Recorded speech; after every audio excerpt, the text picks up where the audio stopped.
The Apache brave found the frozen Lakota woman in the white, at the worst hour of the worst storm of the winter, and he had about one breath to decide whether saving her was worth the war it might bring. His name was Nantai.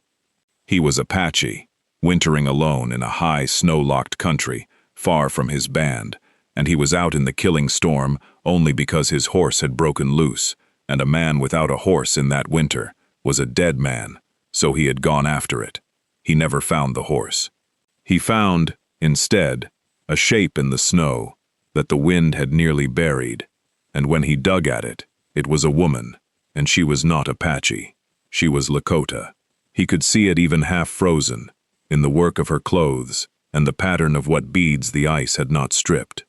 A Lakota woman, alone, dying in the snow in Apache winter country, which meant trouble of some kind had put her there and might follow her. Nantai knelt in the screaming white and did the cold arithmetic that men do in these stories. A Lakota woman carried to his fire could bring her people down on him, and his own band was wary of the northern strangers crowded into the same hard land by the same soldiers. The careful thing, the safe thing, was to leave her to the storm and look to his own survival, because he was not far from freezing himself. Then the woman's hand moved, just the fingers, opening against the snow, reaching for nothing, the way the dying reach, and Nantai, who had told himself he would be sensible, found that he was not, after all, a man who could leave a reaching hand in the snow. He got her up. He carried her, staggering, through the white to the small shelter he had dug against the storm, and he laid her by his fire, and he began the long, slow, desperate work of pulling a frozen woman back from the dead. Hold on to that. An Apache brave, a frozen Lakota woman, and one fire in a killing storm. Because by the time the storm breaks and the dawn comes, two peoples will be standing at that fire, her searching Lakota and his whole Apache band, and what happens between them will decide far more than the fate of two people. How a frozen stranger carried to a fire, ended in a peace, is the whole of this story. It begins with a hand reaching in the white. To understand the woman in the white, you have to understand the winter, because that winter was killing displaced people all across the borderland, and she was only one it nearly took.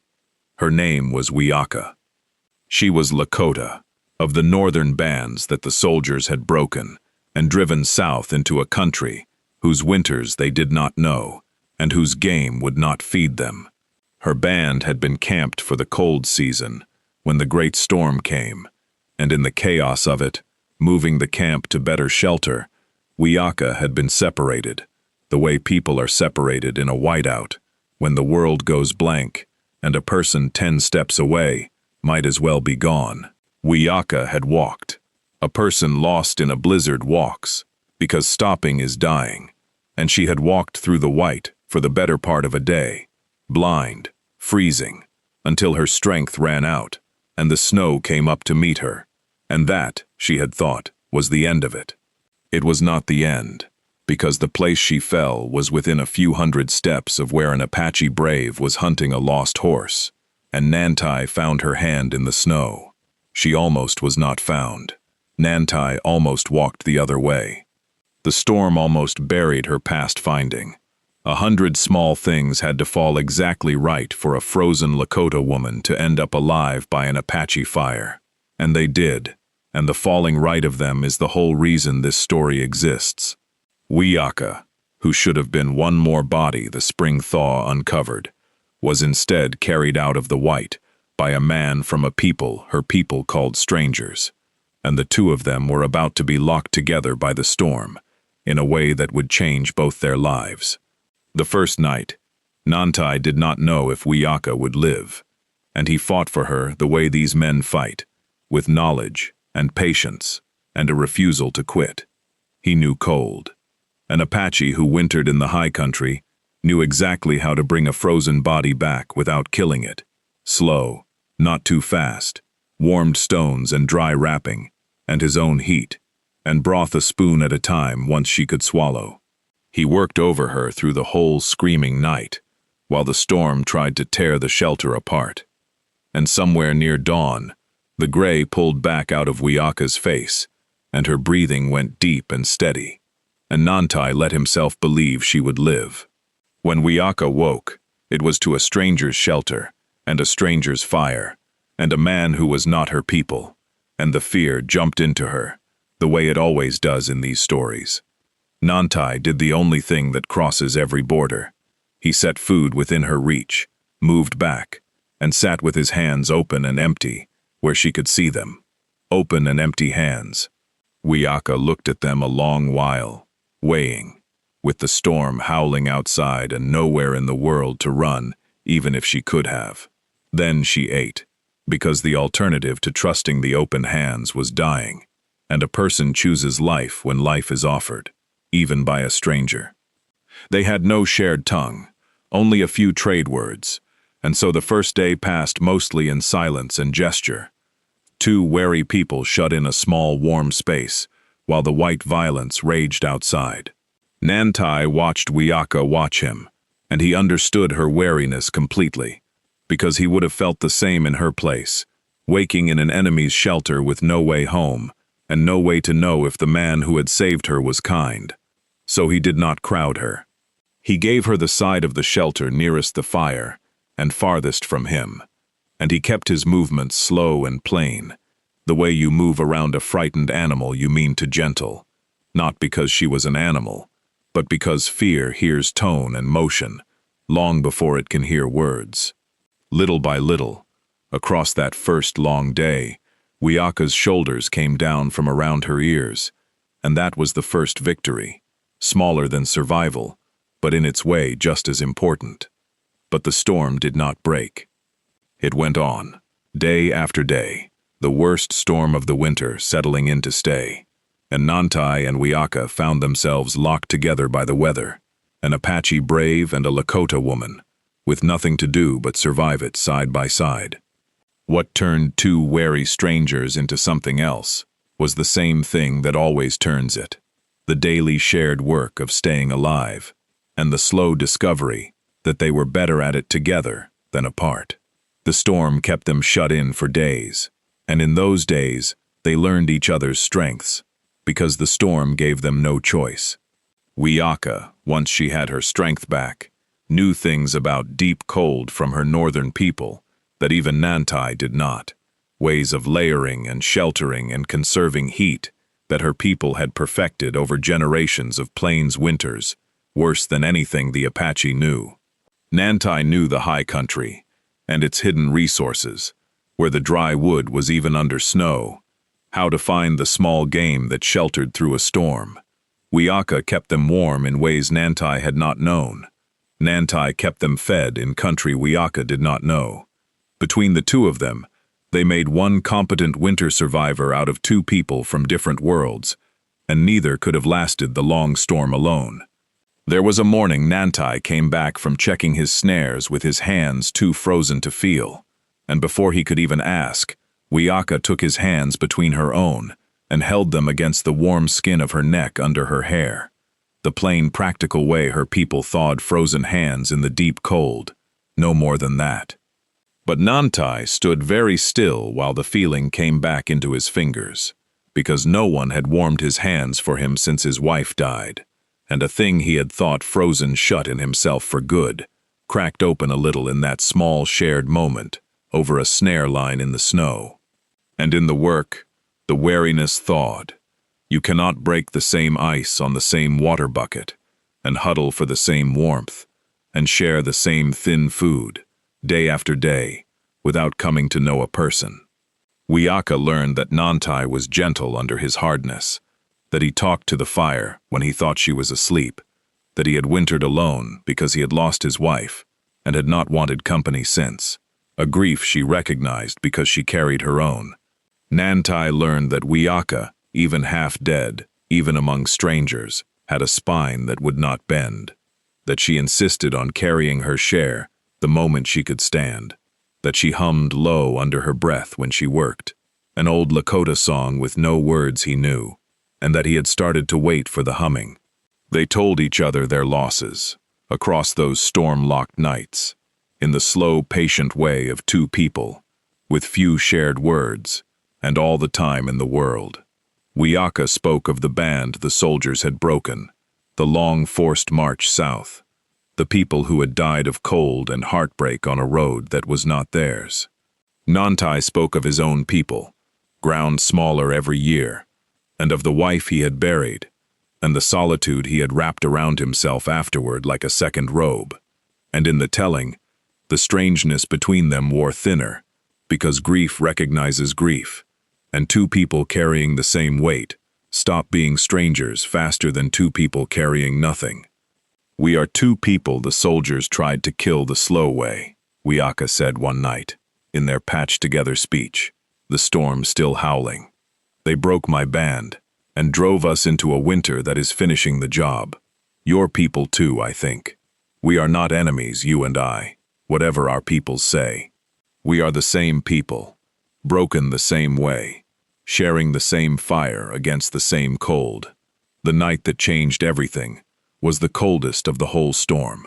The night the cold nearly won despite the fire. The temperature fell past anything the small shelter could hold against, and the fire, fed all it could take, began to lose. Frost crept across the inside of the shelter. The cold reached deep, the killing cold that takes a person even indoors, even by a fire, if it gets deep enough into them. Nantai knew the signs, and he knew the only answer, and he made it plainly, the way the good men in these stories make it, so there could be no mistaking it for anything but survival. He drew their bedding together by the fire, and lay down on one side, and held the blankets open, and waited, and let Wiyaka decide. Wiyaka understood. She had survived plains winters that killed, and she knew exactly what shared warmth was for, that two bodies, under one set of blankets, make a heat that two apart cannot. This was survival, plain and old, and they both knew it. She lay down, and Nantai drew the blankets over them, and they lay back to back at first, two people sharing heat to live through a night that wanted them dead. Through the first hours of that night, they lay stiff and correct, each careful not to take more warmth than survival required, each acutely aware of the other's nearness. But the cold does not respect human awkwardness. It drove them closer whether they willed it or not, because the body fights to live, even when the mind is shy. And by the deep of the night, they had given up the careful distance, simply to keep the blood moving. Somewhere in that long black night, back to back, became something less careful. Somewhere in it, Wiyaka turned, and Nantai turned, and they held on to each other through the worst of the cold, and in the morning, neither one pretended it had been only warmth. The night the cold nearly won was the night an Apache brave and a Lakota woman stopped being two strangers, surviving side by side, and became, simply, two people who had reached for each other in the dark, and meant it. "I did not expect you," Nantai said in the gray morning, the storm finally easing outside. "I went out into that storm for a horse, and I found a woman freezing in the snow, and I almost left you there, and I have never been so glad of anything as I am that I did not. I do not know what our peoples will say.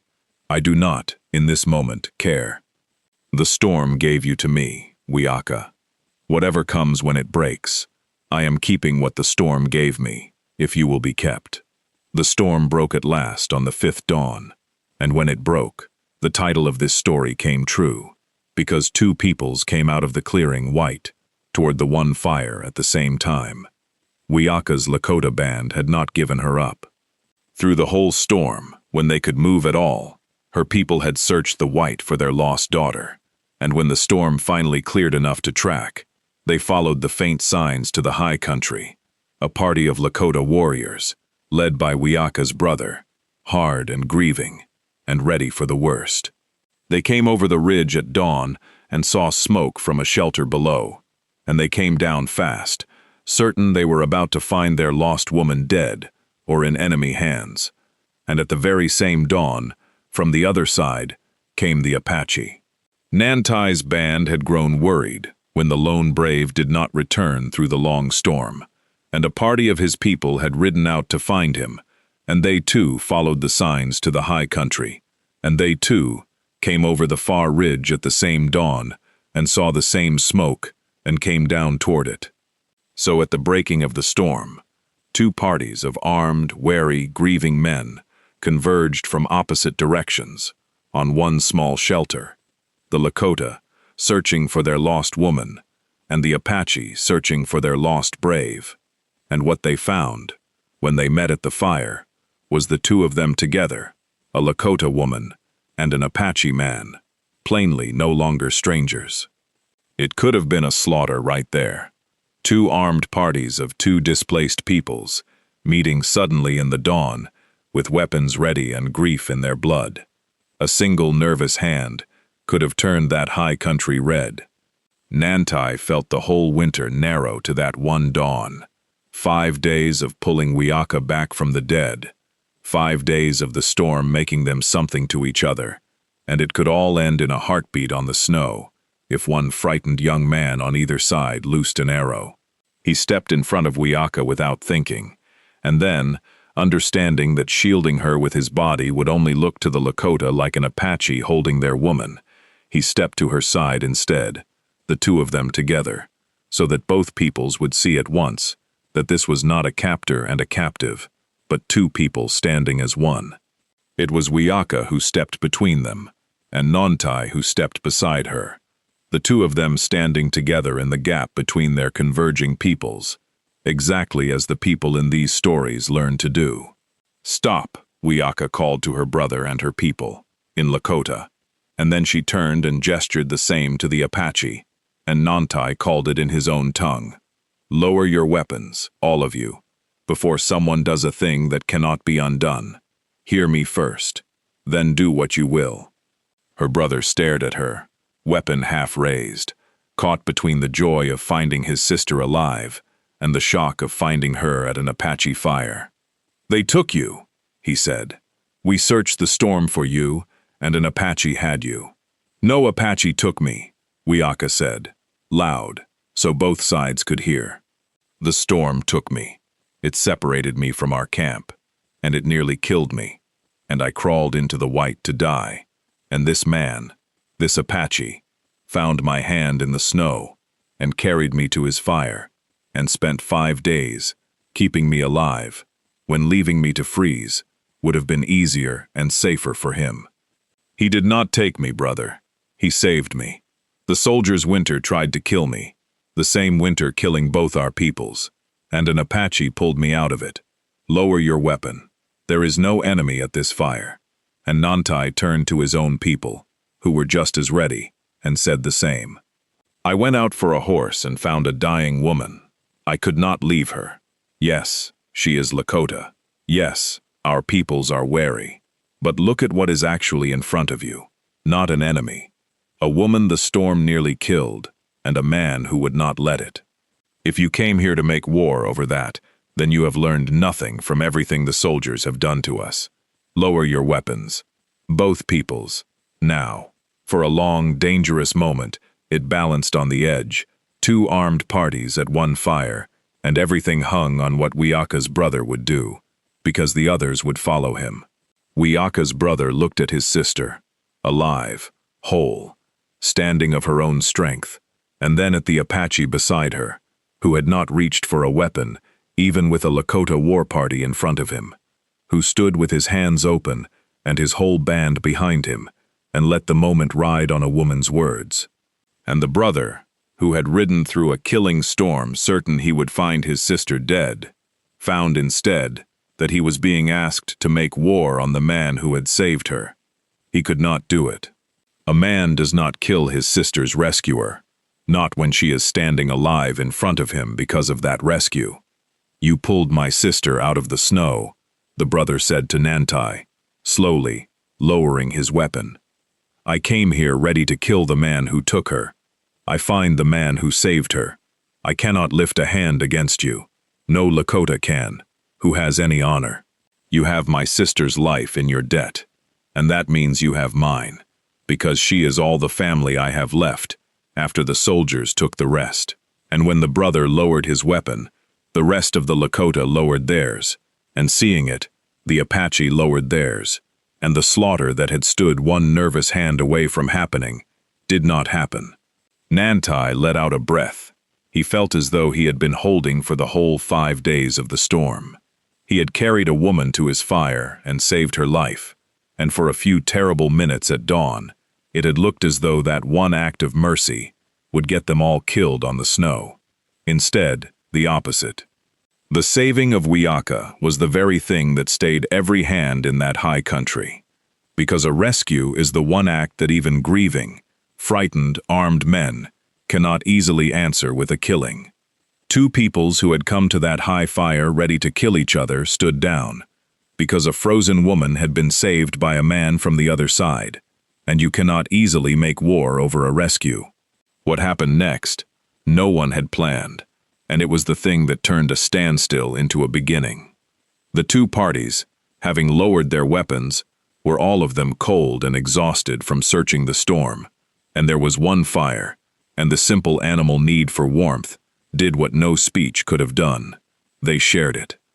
Lakota and Apache, who had stood moments before with weapons drawn, crowded together around Nantai's small fire because it was warm and they were frozen, and they shared the food that both parties had carried, because hungry men share food, and slowly, in the plain physical fact of warming themselves at the same flames, the 2 peoples discovered that the strangers across the fire were just people, cold and tired, and grieving the same losses, with children at home, and the same hard winter pressing on all of them.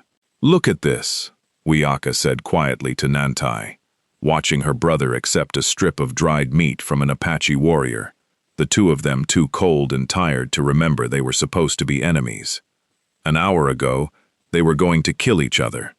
Now they are sharing your fire because they are cold. Maybe that is all it ever takes. One fire, and being cold enough to share it. You did that, Nantai said. Half-frozen days before, carried to my fire more dead than alive, and you stood up in the snow between 2 war parties and stopped them with nothing but the truth and your own voice. You stepped into the gap. You told the truth loud enough that no one could pretend otherwise. The storm gave you to me, Wiyaka, and you have given me far more back. You have given 2 peoples a reason to share a fire, instead of spilling blood on the snow. Nantai and Wiyaka were married, with both her Lakota brother and his Apache band standing witness, in a thing that grew directly out of that shared dawn fire.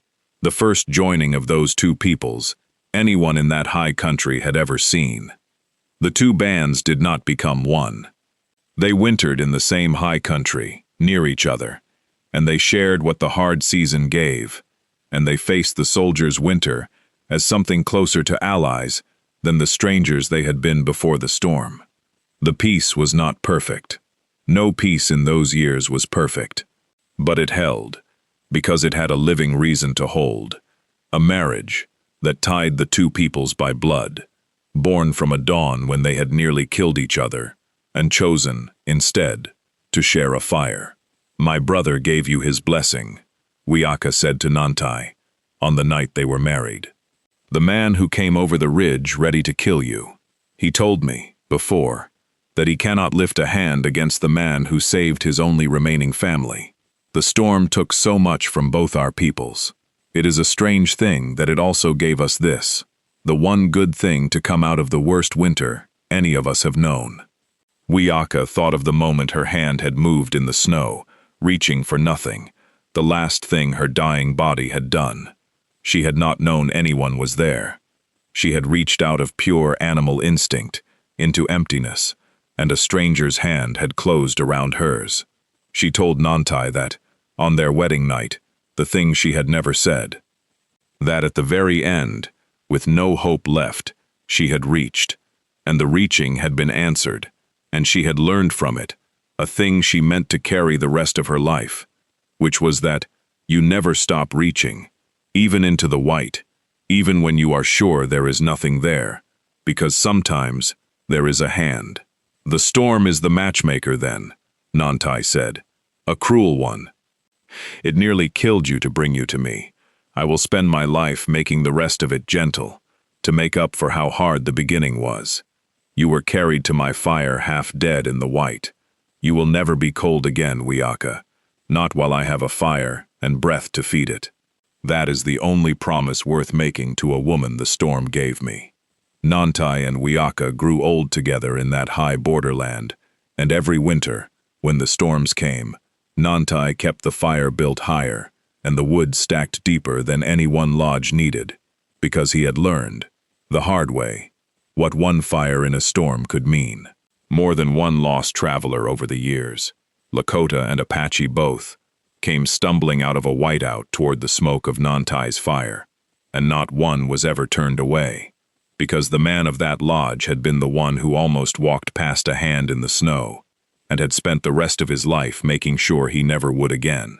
When Nantai was old, and the children of two peoples asked how an Apache brave came to have a Lakota wife, he always told it the same way, and he always began with the storm. I went out into the worst storm of my life to find a lost horse, Nantai would say. I never found the horse. I found a woman, freezing in the white, and I almost left her there, because she was Lakota, and I was Apache, and saving her could have brought a war. I am the luckiest fool who ever lived, because I did not leave her. I carried her to my fire.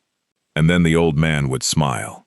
And at dawn, when the storm broke, her people came looking for her, and my people came looking for me, and they met at my fire, with weapons drawn.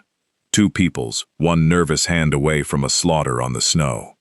And your grandmother stood up in the gap between them, half-frozen days before, and told the truth so loud that no one could make war over it. The storm tried to kill her, and instead, she used the saving of her own life to keep two peoples from killing each other. Never tell me one person cannot change everything. I watched a woman the storm nearly took stand in the snow and turned two war parties into one shared fire. I married her. It is the only wise thing I ever did. It started with a hand reaching in the white, and a brave who almost walked past it. It ended with two peoples sharing one fire at dawn, and a marriage born from the worst winter any of them had known.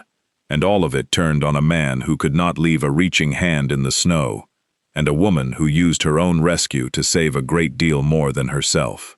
If you stayed by the fire with Nantai and Wiyaka all the way to the end, then you already belong here. Another story is lit and waiting. Stay close. The frontier is wide, the winters are long, and these tales are far from finished.